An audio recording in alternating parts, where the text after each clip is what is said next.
Hello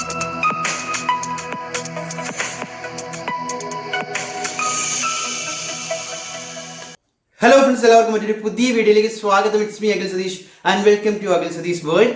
മകളെ, കീം പരീക്ഷ തുടങ്ങിയത് മുതൽ, അതായത് നിങ്ങൾ അപ്ലൈ ചെയ്ത് തുടങ്ങിയത് മുതൽ ഇന്നിതാ ഫസ്റ്റ് അലോട്ട്മെന്റ് കഴിഞ്ഞ് അതിന്റെ ഓപ്ഷൻ കൺഫർമേഷന്റെ നോട്ടിഫിക്കേഷൻ എത്തി നിൽക്കുന്നിടത്ത് വരെ എത്തിയിട്ടില്ല, എത്താൻ പോകുന്നതേ ഉള്ളൂ. നിങ്ങളുടെ മുന്നിലേക്ക് എല്ലാവിധ അപ്ഡേറ്റുകളും A to Z വാർത്തകളും എത്തിച്ച ചാനലാണ് നമ്മുടെ കമ്മ്യൂണിറ്റി. അതുകൊണ്ട് തുടർന്നും നിങ്ങളുടെ ഭാഗത്ത് നിന്ന് അതേ സപ്പോർട്ട് പ്രതീക്ഷിക്കുകയാണ്. ജസ്റ്റ് ഇപ്പോൾ തന്നെ വീഡിയോ ലൈക്ക് ചെയ്യുക, ആദ്യമായിട്ട് കാണുന്നവരെ സബ്സ്ക്രൈബ് ചെയ്ത് വെച്ചോ, ഇനിയും നിങ്ങൾക്ക് ഉപകാരപ്പെടും. അപ്പോൾ നിങ്ങൾക്ക് അലോട്ട്മെന്റുകൾ, ഫസ്റ്റ് അലോട്ട്മെന്റ് വന്നു, കിട്ടിയവരും കിട്ടാത്തവരും ഇപ്പോൾ എന്താണ് നിങ്ങൾ ഉടൻ ചെയ്യേണ്ടത്? വളരെ പ്രധാനപ്പെട്ട 2 കാര്യങ്ങളാണ് നിങ്ങൾ ഇപ്പോൾ ചെയ്യേണ്ടത്. മറ്റൊന്നുമല്ല, ഇന്നോ നാളെയോ ആയിട്ട്, നമ്മൾ പ്രതീക്ഷിക്കുന്നതിനനുസരിച്ച് ഇന്നോ നാളെയോ ആയിട്ട് നിങ്ങളുടെ കീം ഒഫീഷ്യൽ വെബ്സൈറ്റിലൂടെ എന്ത് വരും? ഓപ്ഷൻ കൺഫർമേഷൻ ഉള്ള നോട്ടിഫിക്കേഷൻ വരും. ഞാൻ ഇപ്പോൾ ഈ വീഡിയോ എടുക്കുന്നത് വരെയും അത് വന്നിട്ടില്ല, അതുകൊണ്ടാണ് ഞാൻ ഈ പറയുന്നത്. ഓക്കെ, അപ്പോൾ ഓപ്ഷൻ കൺഫർമേഷനിൽ നിങ്ങൾക്ക് ഞാൻ ഈ കഴിഞ്ഞ വീഡിയോകളിലൊക്കെ പറഞ്ഞ പോലെ തന്നെ നിങ്ങളുടെ ഓപ്ഷൻസ് റീഅറേഞ്ച് ചെയ്യാനും ഇതുവരെ അലോട്ട്മെന്റ് കിട്ടാത്തവർക്കും എന്ത് ചെയ്യാനും എഡിറ്റ് ചെയ്ത് കൺഫേം ചെയ്യാനും അടുത്ത അലോട്ട്മെന്റിലേക്ക് പാർട്ടിസിപ്പേറ്റ് ചെയ്യാനും പറ്റും. ഫീസ് അടയ്ക്കാനുള്ള ലാസ്റ്റ് ഡേറ്റ് 13-ാം തീയതി, അതായത് ഇന്നലെ ആയിരുന്നു. അത് അവസാനിക്കുകയും ചെയ്തു. അപ്പോൾ നിങ്ങൾ എല്ലാവരും, കിട്ടിയ എല്ലാവരും ഫീസ് അടച്ചിട്ടുണ്ട് എന്ന് വിചാരിക്കുന്നു. ഫസ്റ്റ് അലോട്ട്മെന്റിൽ പേര് വരാത്ത എല്ലാവരും അടുത്ത ഒരു ഓപ്ഷൻ കൺഫർമേഷന് വേണ്ടി റെഡിയാണെന്നും കരുതുകയാണ്. അപ്പോൾ നിങ്ങൾ എന്താണ് ഈ ഒരു സമയത്ത് ചെയ്യേണ്ടത്? ഒന്നാമത്തെ കാര്യം, നിങ്ങൾ ഇപ്പോൾ വച്ചിട്ടുള്ള ഓപ്ഷനിൽ എത്രാമത്തെയാണ് കിട്ടിയത്? ഇപ്പോൾ അലോട്ട്മെന്റ് കിട്ടിയവരാണ് എങ്കിൽ ഇനി അടുത്തത് ഏത് കോളേജ് വേണം? ആ ഏത് കോളേജ് വേണമെന്ന് പറഞ്ഞാൽ ഇപ്പൊ കിട്ടിയ കോളേജ് മതിയോ? ഒരു ഫൈനൽ ഡിസിഷൻ എടുക്കേണ്ട സമയമാണ് ഇപ്പോൾ. ഓക്കെ, നോട്ടിഫിക്കേഷൻ വരുന്നത് വരെ വെയിറ്റ് ചെയ്യേണ്ട. ഇനി 4-ാമത്തെയോ 5-ാമത്തെയോ ഓപ്ഷൻ കിട്ടിയവരാണ് എങ്കിൽ മനസ്സിൽ പറയണം, മനസ്സിൽ ഉറപ്പിക്കണം ഏത് ഓപ്ഷനാണ് ഇനി വേണ്ടത്. എന്താണ്? മുകളിൽ 1, 2, 3, 4 ഓപ്ഷൻസ് ഉണ്ട്.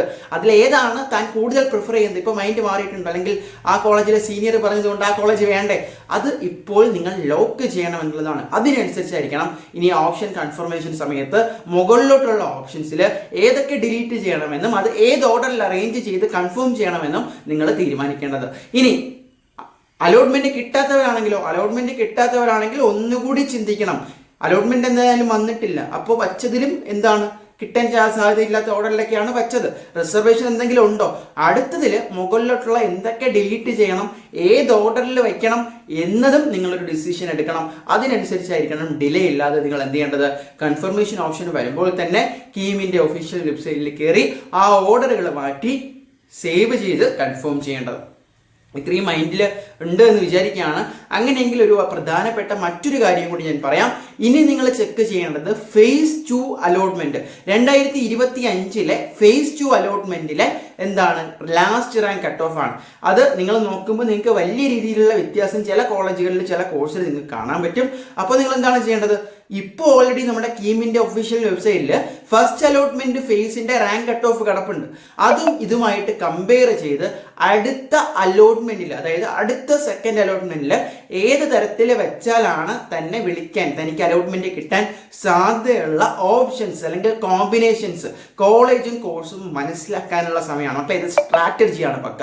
ഇത് നിങ്ങളിപ്പോൾ ചെയ്ത് കഴിഞ്ഞാൽ സെക്കൻഡ് അലോട്ട്മെന്റിന് മുമ്പ് നിങ്ങൾക്ക് കുറച്ചുകൂടി കൃത്യമായിട്ട് നമുക്ക് ഓപ്ഷൻസ് റീഅറേഞ്ച് ചെയ്യാനും അടുത്ത അലോട്ട്മെന്റിൽ 100% നിങ്ങളുടെ പേരുകൾ വരാനുള്ള ചാൻസസ് ഇൻക്രീസ് ചെയ്യാനും പറ്റും എന്നുള്ളത് ഒരു വസ്തുതയാണ്. അപ്പോൾ നിങ്ങൾ ഈ 2 പ്രധാനപ്പെട്ട കാര്യങ്ങൾ ചെയ്യുക. ഒന്ന്, നോട്ടിഫിക്കേഷൻ വന്നു കഴിഞ്ഞാൽ നമ്മുടെ കമ്മ്യൂണിറ്റിയിലിടും, അത് നിങ്ങൾ പേടിക്കേണ്ട, ആ അപ്ഡേറ്റ് എത്തിയിരിക്കും. ഓക്കെ, ഈ കാര്യങ്ങൾ ചെയ്യുക. എങ്ങനെ വെച്ചാൽ കിട്ടുമെന്ന് സ്വന്തമായിട്ട് ഞാൻ ഈ പറഞ്ഞ ട്രിക്സ് ആൻഡ് ടിപ്സ് ഉപയോഗിച്ചിട്ട് കൺഫേം ചെയ്യുക. കിട്ടിയവരാണെങ്കിൽ ഏതൊക്കെ വെക്കണം, ഏതൊക്കെ ഡിലീറ്റ് ചെയ്യണം, ഏത് ഓർഡറിൽ വെക്കണം എന്ന് ഒന്ന് മൈൻഡിൽ സക്സസ് ആക്കി, സെറ്റാക്കി ലോക്ക് ചെയ്യുക. അപ്പോൾ ഒരുപാട് ഒപ്പീനിയൻസ് കേൾക്കാൻ നിൽക്കരുത്, പണിപാളും. ഒരു കോളേജിനെ കുറിച്ച് നല്ലതുമുണ്ട്, ചീത്തയും ഉണ്ട്. അപ്പോൾ ഒരുപാട് 1000 ഒപ്പീനിയൻസ് പാരൻസിൻ്റെ അടുത്ത് നിന്നും അവിടെ പഠിച്ചവരുടെ അടുത്ത് നിന്നും ഇങ്ങനെ വെച്ച് കഴിഞ്ഞാൽ നമുക്ക് വട്ടാവും. സോ അതിലേക്ക് പോകണ്ട. കൃത്യമായിട്ടുള്ള ഡേറ്റ ഓൾറെഡി ഗൂഗിളിലുണ്ട്, അവിടെ പഠിച്ചവരിൽ നിന്ന് ഓൾറെഡി നമ്മുടെ സ്റ്റാറ്റിക്സ് നോക്കിയാൽ അറിയാൻ പറ്റും പല റാങ്കിങ്ങും. അതൊക്കെ വെച്ചിട്ട് നിങ്ങൾ 2 കോഴ്സോ കോളേജോ കൺഫ്യൂഷൻ ഉണ്ടെങ്കിൽ ലോക്ക് ചെയ്യുക. ഇപ്പോൾ CS എടുക്കണോ EC എടുക്കണോ എന്ന് പറഞ്ഞ് ഒരുപാട് കുട്ടികൾ എനിക്ക് മെസ്സേജ് ചെയ്യാറുണ്ട്. അപ്പോൾ എന്താ നിങ്ങൾ ചെയ്യേണ്ടത്? ഒന്ന്, നിങ്ങളുടെ ഇൻട്രസ്റ്റ് നോക്കുക. 2, ജോബ് സ്കോപ്പുകൾ നോക്കുക. 3, AE ഒക്കെ റീപ്ലേസ് ചെയ്യാൻ ഇതിനാണ് ചാൻസ് കൂടുതൽ. At the end of the day നിങ്ങളുടെ ഇൻട്രസ്റ്റ് ആണ് മക്കളെ. കാരണം 4 വർഷം നിങ്ങൾ പഠിക്കേണ്ട ഒരു കോഴ്സാണ്. സോ ഇൻട്രസ്റ്റ് നോക്കി അത് സെലക്ട് ചെയ്യുക.